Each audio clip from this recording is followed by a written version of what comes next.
Pusat kuliner di kawasan wisata Tropodowaru, Sidoarjo, Jawa Timur selalu ramai oleh warga yang menunggu waktu berbuka puasa atau ngabuburit. Berbagai macam kuliner untuk berbuka puasa tersedia di sini. Mulai dari kudapan ringan seperti aneka kue dan takjil hingga makanan berat.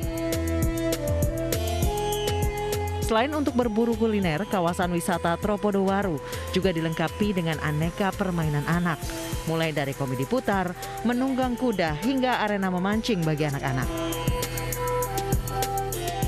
Jika tahun lalu kawasan ini sempat sepi karena COVID-19, tahun ini pedagang mengaku ada peningkatan omset penjualan.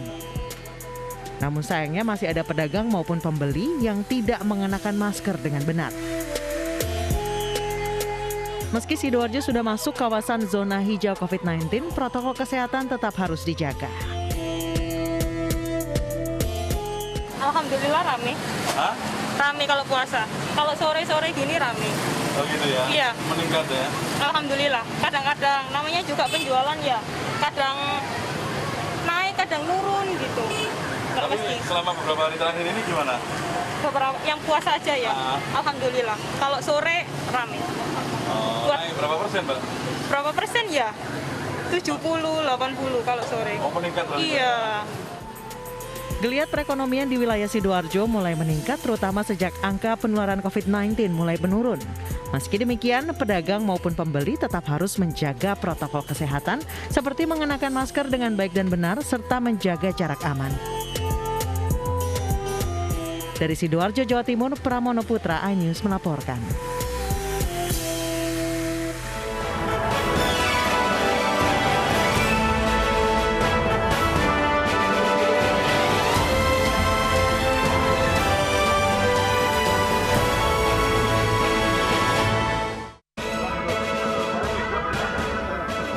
Ratusan warga Bogor, Jawa Barat antri bansos.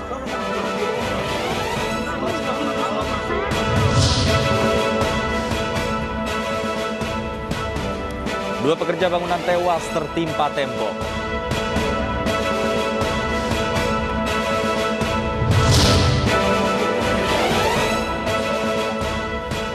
Korban penembakan kelompok separatis bersenjata Papua dimakamkan.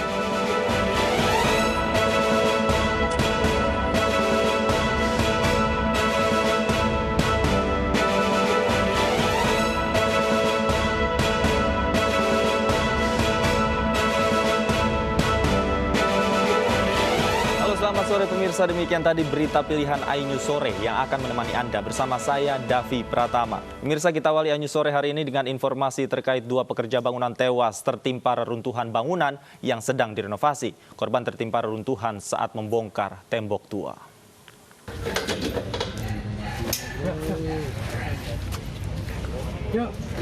Dua pekerja bangunan yang sedang merenovasi rumah tinggal di Jalan Danau Limboto, Bendungan Hilir, Jakarta Pusat tewas tertimpa reruntuhan tembok siang tadi.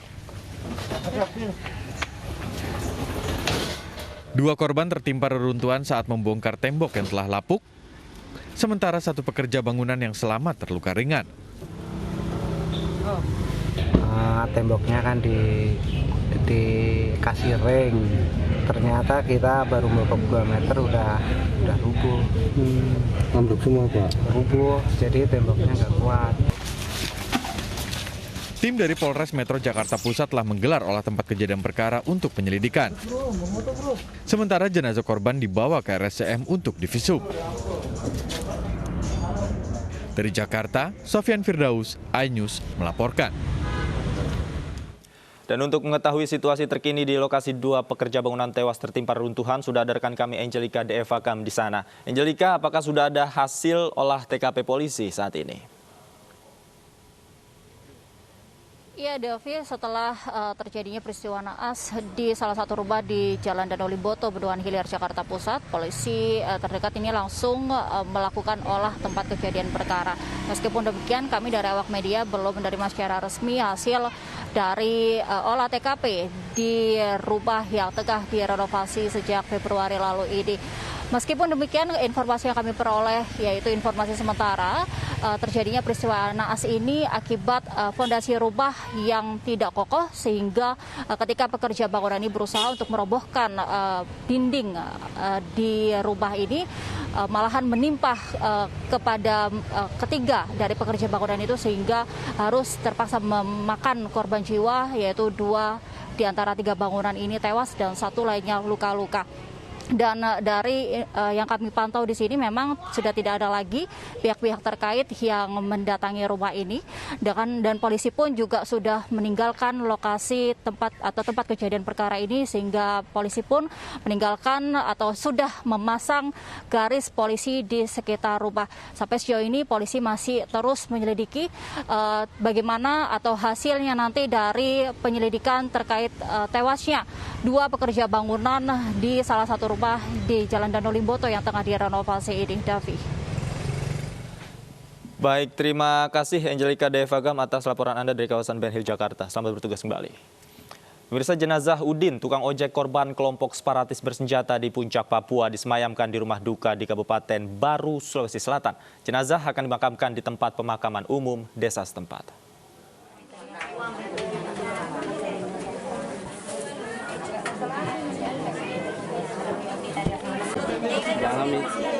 Duka mendalam dirasakan istri dan anak Udin yang menjadi korban penembakan kelompok separatis bersenjata di Puncak, Papua. Sejumlah kerabat pun berdatangan ke rumah duka. Istri Udin tidak kuasa menahan kesedihan dan beberapa kali pingsan di samping peti jenazah suaminya.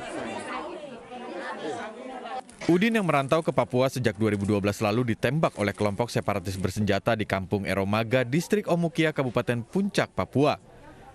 Udin ditembak saat pulang mengantar angkutan ojeknya pada Rabu lalu.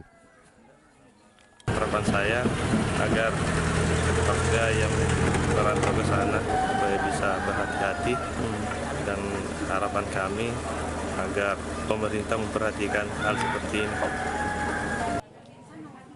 Jenazah Udin akan dimakamkan di tempat pemakaman umum desa setempat. Dari Kabupaten Baru, Sulawesi Selatan, Udin Syahrudin, iNews melaporkan. Korban lain penembakan kelompok separatis bersenjata Papua, Oktavianus Rayo, akan dimakamkan besok. Sedangkan jenazah almarhum Yonatan telah lebih dahulu dimakamkan.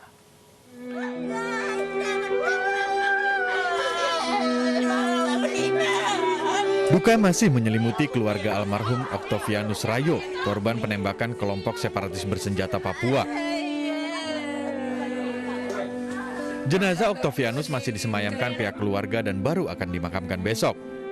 Hari ini keluarga almarhum Oktavianus menyiapkan berbagai keperluan untuk prosesi pemakaman secara Rambu Solo, pesta adat kematian di Toraja.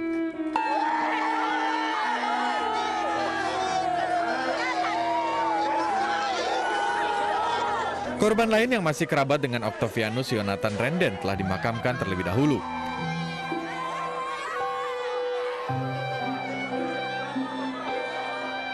Upacara pemakaman diadakan dengan tradisi Toraja di Toraja Utara, Sulawesi Selatan.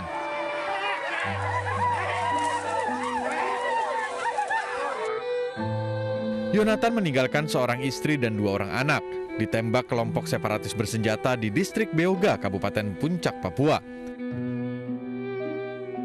Yonatan ditembak saat hendak membeli terpal penutup jenazah Oktavianus Rayo. Rekan seprofesinya juga tewas ditembak kelompok kriminal bersenjata sehari sebelumnya. Tim Liputan iNews melaporkan.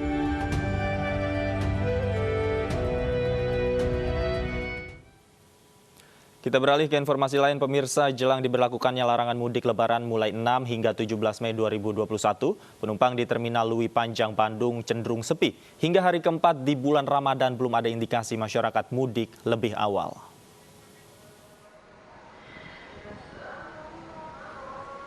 Terminal Lewi Panjang Bandung, Jawa Barat yang melayani penumpang antar kota antar provinsi masih terlihat sepi di hari keempat bulan Ramadan. Bus-bus berjajar rapi di jalur trayek masing-masing tampak kosong tanpa penumpang. Hanya beberapa penumpang terlihat memasuki bus yang akan mengantarkan mereka ke kota tujuan seperti Sukabumi dan Bogor. Sedangkan bus-bus yang datang dari arah Jakarta, Bogor, dan Depok pun tidak membawa penumpang dalam jumlah banyak.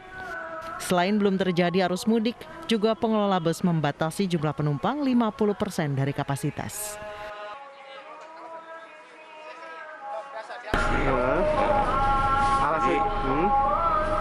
mencegah COVID itu kan. Itu ada bagusnya pemerintah. Nah, Bapak sendiri ini melakukan perjalanan kemana Pak? Sukabumi. Sukabumi. Dalam rangka apa berarti Pak? Udah berobat. Berobat. Iya dari rumah sakit Hasan Sadikin. Volume penumpang baik yang datang maupun berangkat di Terminal Lewi Panjang sekitar 1.500 orang setiap hari. Volume itu menurun 30% dibanding tahun lalu di momen yang sama. Sebetulnya Lewi Panjang itu bukan arus mudik, tapi arus balik. Nah, sekarang itu belum ada peningkatan baik arus mudik dini itu. Bahkan kami hanya memberangkat penumpang atau menerima kedatangan penumpang juga dari arah Jakarta cuma 1.500 sampai 1.600 penumpang, dan bis 300 sampai 350. Nah, untuk keberangkatan pun kami sangat sepi, tidak ada kurang penumpang. Bahkan di bawah penumpang itu di bawah 30%. Masyarakat diharapkan tidak nekat untuk melakukan perjalanan selama penerapan larangan mudik. Larangan bertujuan menekan angka penyebaran COVID-19 di Kota Bandung dan sekitarnya. Dari Kota Bandung, Jawa Barat, Ervan David, iNews melaporkan. Sementara itu, siswa-siswa sekolah dasar di Kota Malang, Jawa Timur antusias kembali ke sekolah, walau harus menerapkan protokol kesehatan yang ketat.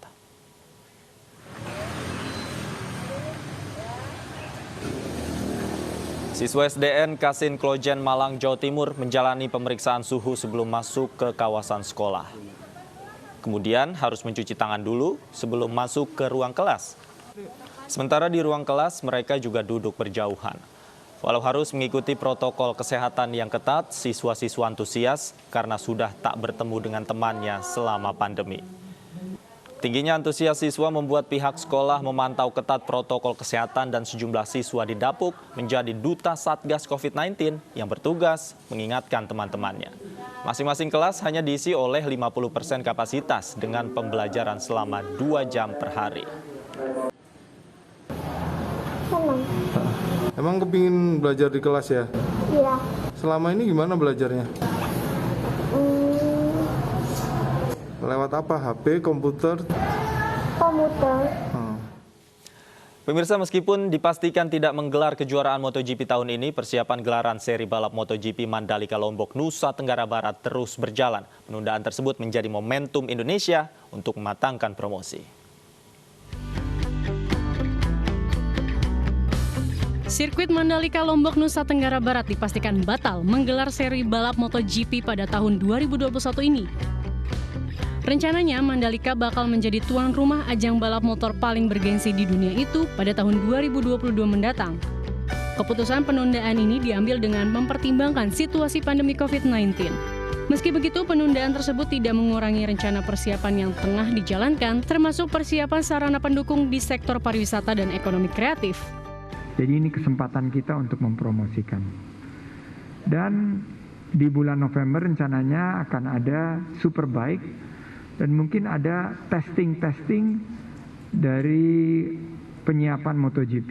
Jadi begitu sirkuitnya selesai bulan Juli, tentunya kita akan terus melakukan testing, penyiapan, uji coba agar nanti pas saat MotoGP dilaksanakan tahun depan kita memiliki tingkat kesiapan yang prima.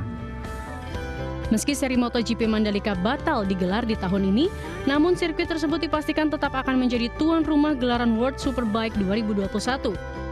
Ajang ini diharapkan dapat meningkatkan kunjungan wisatawan dan menggeliatkan kembali sektor pariwisata dan ekonomi kreatif. Tim Liputan iNews melaporkan. Warga berdesakan antri bantuan sosial usai jeda Inews Sore segera kembali.